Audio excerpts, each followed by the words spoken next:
3, 2.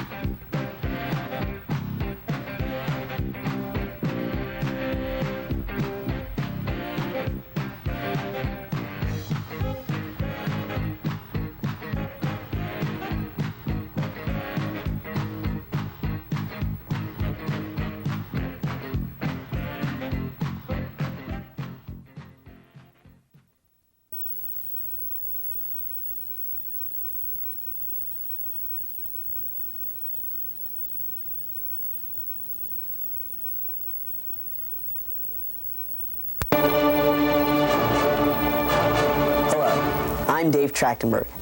Welcome to American Folk Heroes of the 20th Century. Our purpose in bringing you these documentary dramas is to take a long look at the not-too-distant past, examining characters of history and imagination who emerged as heroes of America. Folk heroes, fictional creations who assume a very real part of our lives. We are interested in folk heroes, individuals who never existed but were creations of someone's imagination. Secondly, in each case we examine the climate of the times, the existing social environment, as we call it. It is important to know when a character first appeared, what problems confronted us as a nation, what were the pressing issues of the day, what were we like at that time. We forget that every day, every month, every year, we change. It is in looking back, in remembering, in analyzing ourselves as we were, that we find the reason for the appearance of the folk hero. Each folk hero, as well, has come to us through a particular medium of communication. Storytelling was popular in the centuries prior to this one, but is fast becoming a lost art. Books are a form of communication, and countless colorful individuals have been made a part of our world through the printed page. And in the last few decades, technology has made radio, television, and motion pictures an avenue of communication as well. In this program, we present a sample of the folk hero, a dramatic highlight of the past, where we see the hero in a typical situation. It is in the development of the sample that we see all the other elements which led to the creation of the fictional character.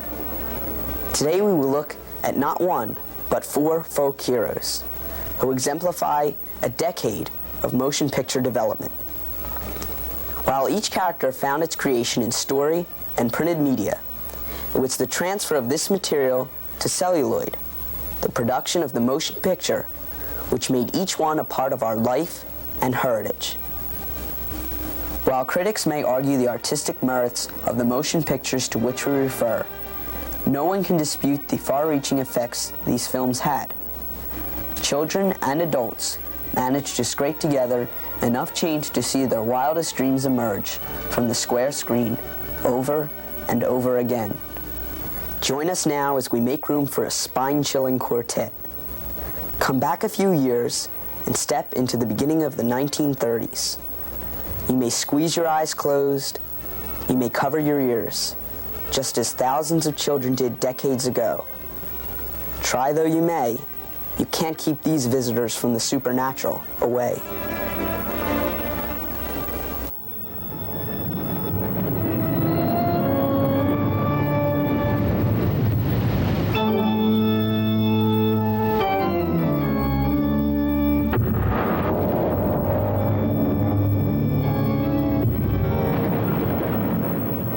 This is Will Rogers, our beloved humorist, who tried to help this country laugh its way through a depression.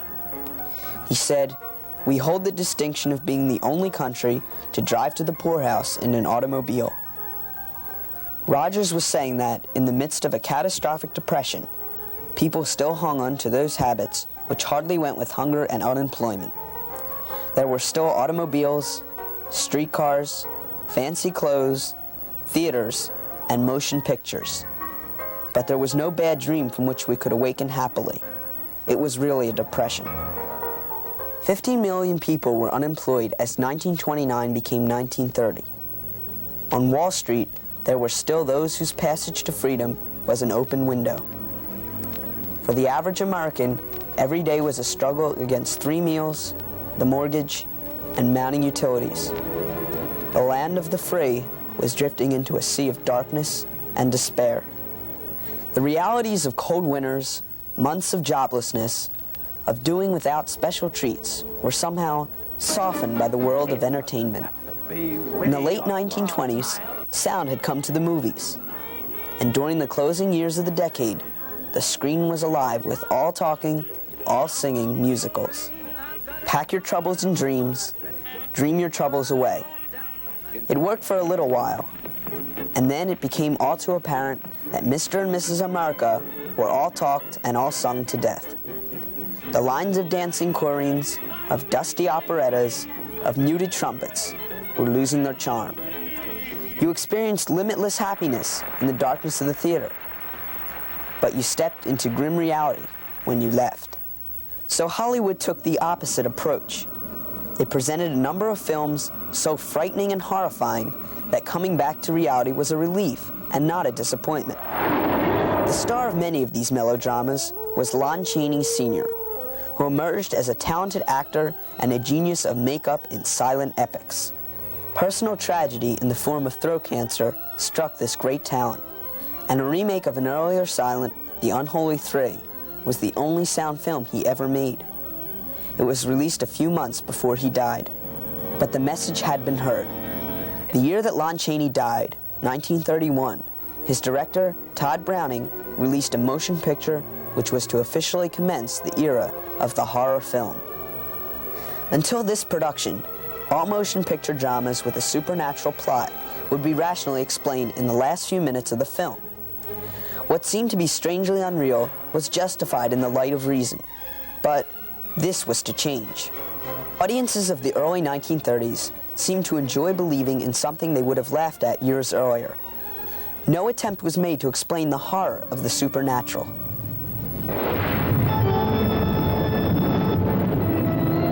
There is an old Romanian legend about the powers of evil which lurk in the little town of Transylvania. The legend has continued for hundreds of years and was dramatically recorded in a novel by Bram Stoker. In the mid-1920s, his novel of life after death, of black magic and the powers of darkness, was transformed into a play which enjoyed a run on the Broadway stage. When Todd Browning decided, in 1931, to deal with the powers of the supernatural, he took this stage play and its star to bring to the screen a new dimension in horror. Count Dracula.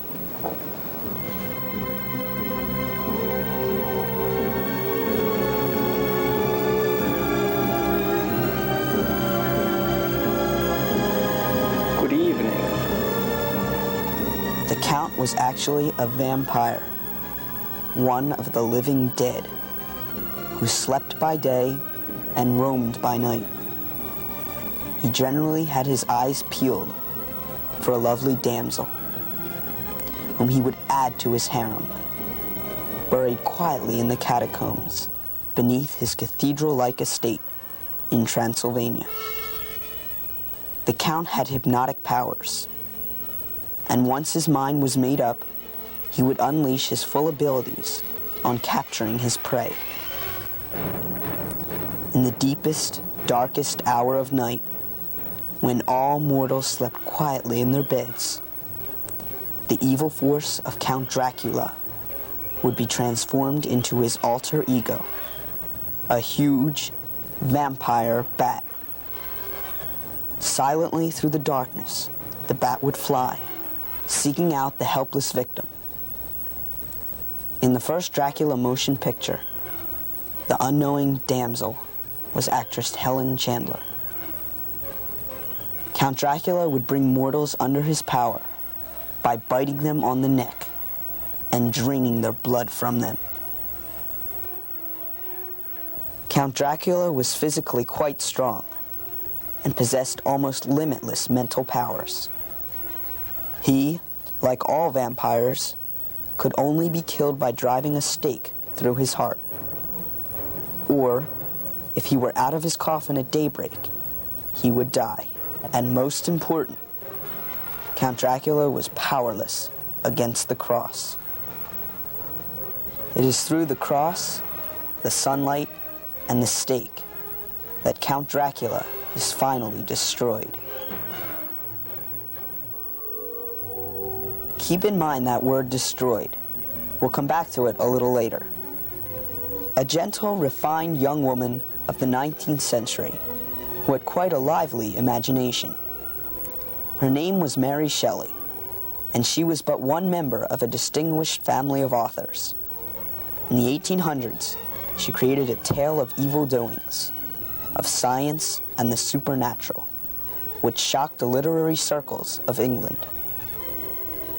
James Whale had read Mary Shelley's book and was creating his own horror masterpiece at the same time that Dracula was in production. The release of his film created an even greater furor than the tales of the vampire count. The story begins in a basement laboratory of a young scientist.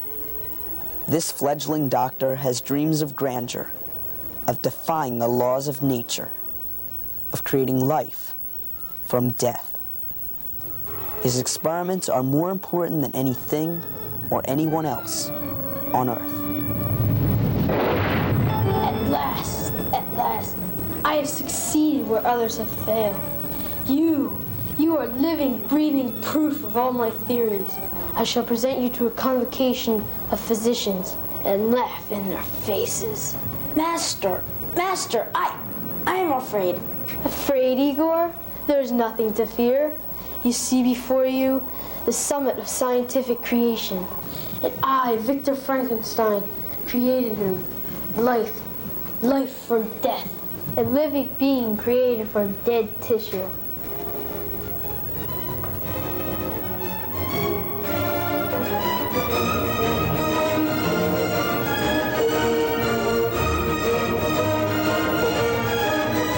As the story progresses, the monster escapes into the night.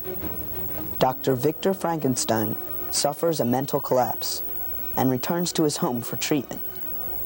He settles down enough to plan for his marriage to a lovely girl from his hometown.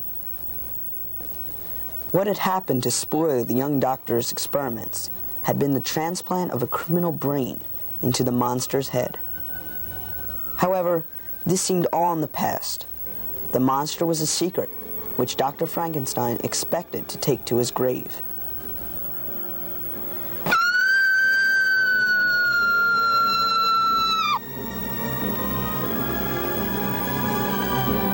Taller than any human being, with the strength of 10 men and a mind of pure evil.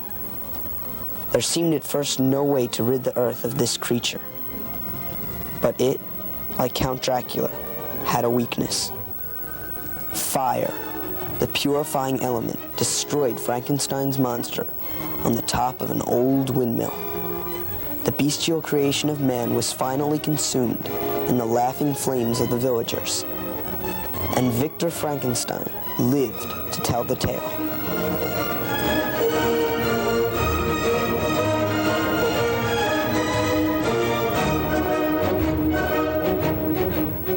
The producer of the classic film Frankenstein was so proud of his epic that he added an introductory message to the motion picture, which he delivered himself.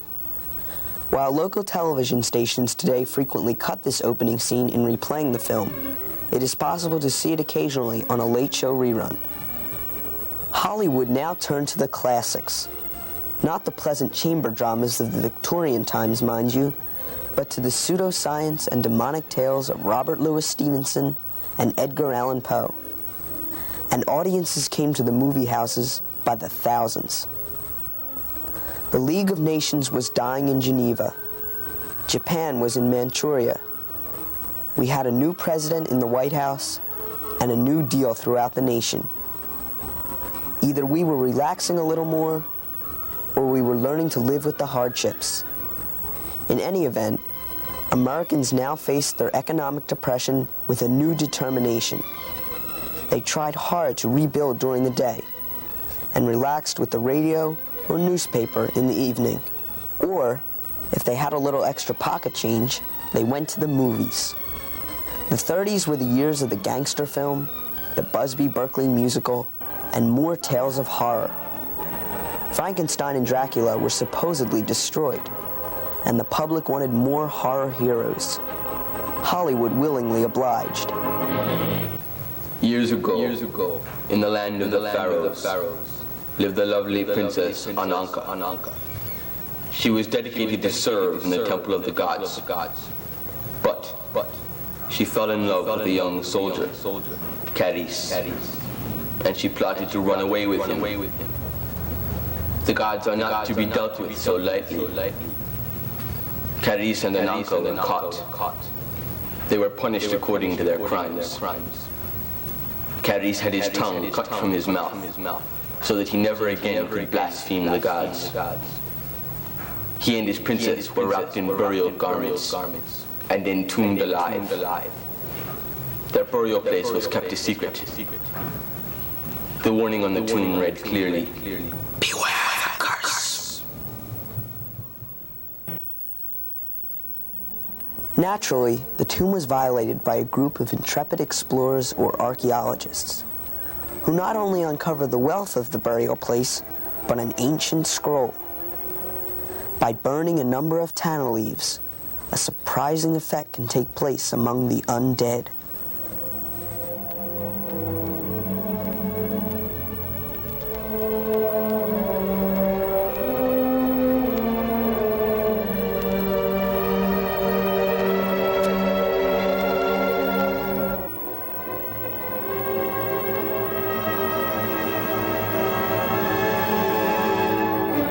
Cadiz the mummy was repeatedly brought back to life by devout followers who knew of the tanna leaf formula.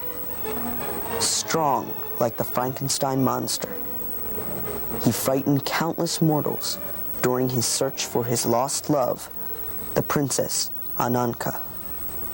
Depending on which version you saw, Cadiz was burned, drowned, and also disintegrated.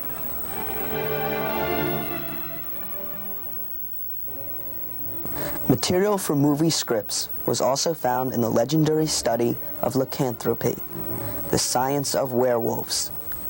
Here, Hollywood played on superstition and legend to create another of its horror heroes.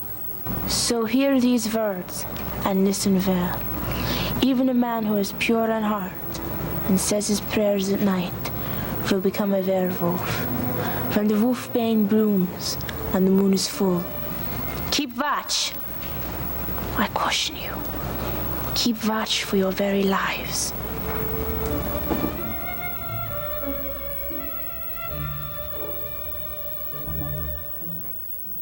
In the original film, Henry Hull, a talented actor, played the doomed Lawrence Talbot.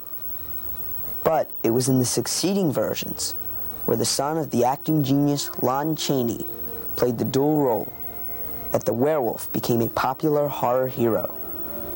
Poor Talbot.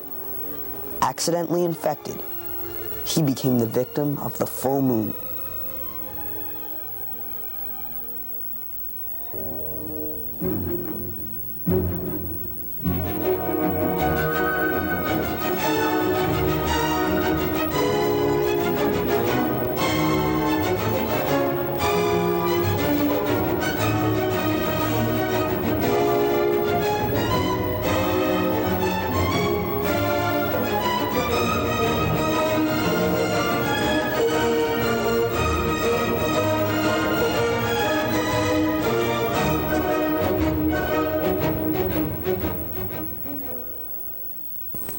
The werewolf, or wolf-man, whichever you prefer, also died at the end, or rather appeared to die.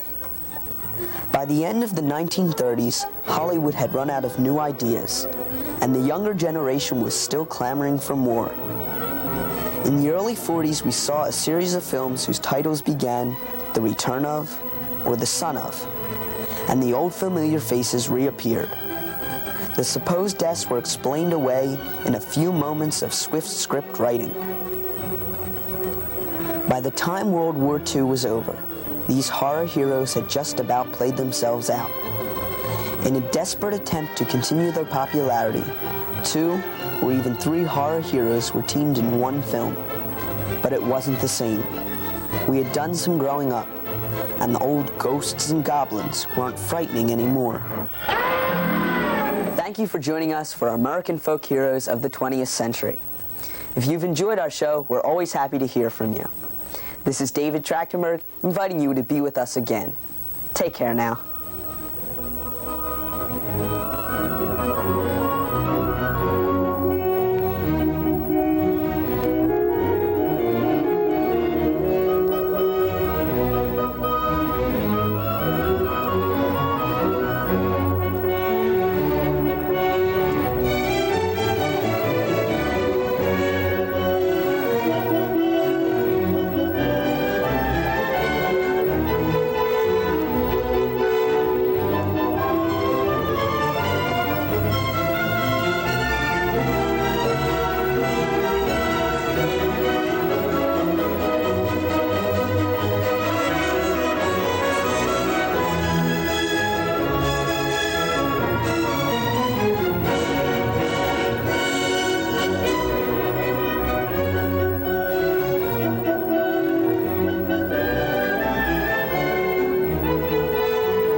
Years ago, in the land of the pharaohs, lived the lovely princess CINEKYD.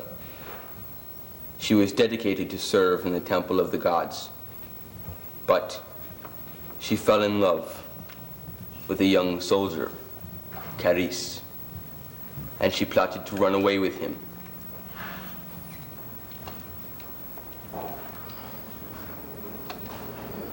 That's okay, because I messed up too. The gods are not to be dealt with, so I was thinking, the gods, 5, 4, 3, 2, 1. the warning on the curse, excuse me, warning on the curse, the warning on the tune. 4, 3, 2, 1. The warning. 5, 4, 3, 2. And cut. That'll give you something to edit with. Okay. And stop it. Play it back, please. And the moon is full. Keep watch. Keep watch, I caution you.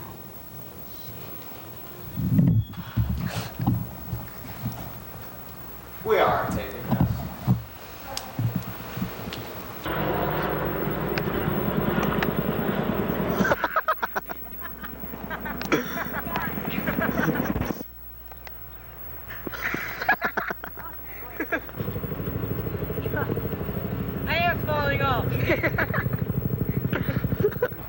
Rolling. There you go.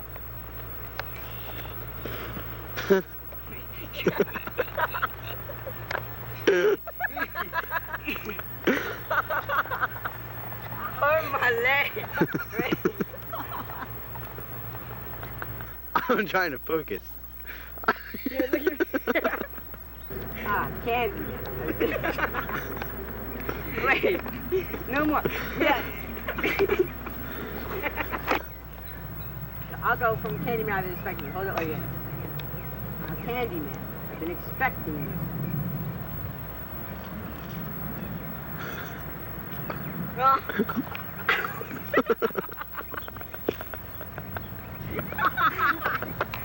Sorry.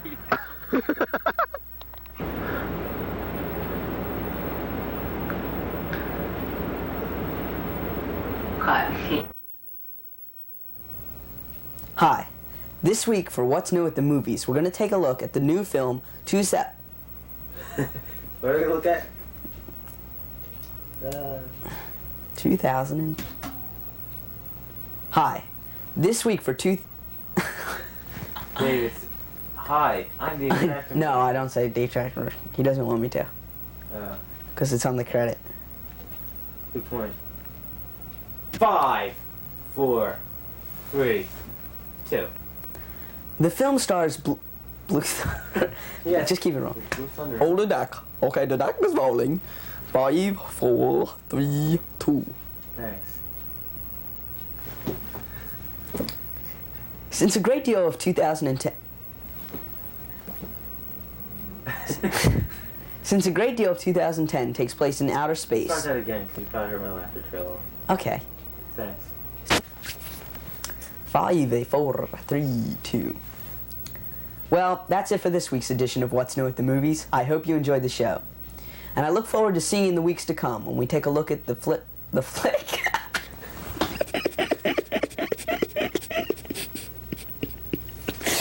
Okay. Ready? 5, 4, 3, 2. Well, that's it for this week's edition of What's New at the Movies. I hope you enjoyed the show. I look forward to seeing you in the weeks to come when we take a look at the film... 5, 4, 3, 2. Well, that's it for this week's edition of What's New at the Movies. I hope you enjoyed the show. And I look forward to seeing you in the weeks to come when we take a look at the film Terminator starring Arnold Schwarzenegger and we look at some classic James Bond flicks. That's my obsession with flicks. Okay, clips.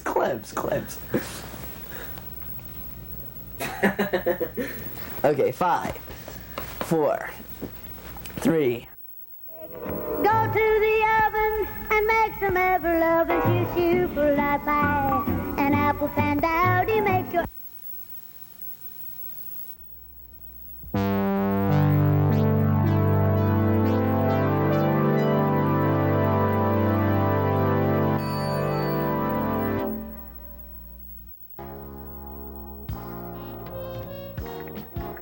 This and every Saturday, CINEKYD presents its own family movie night, and you're invited. Each week, entertainment for the whole family, from Western action to science fiction to comedy to our famous Walt Disney nights. From the old classics to the newest box office hits, CINEKYD shows them on the big screen. Plus, there's cartoons, popcorn, and even door prizes at the intermission. If you let us know in advance, we even have birthday parties with group rates. Admission is by tax-deductible donation of $2.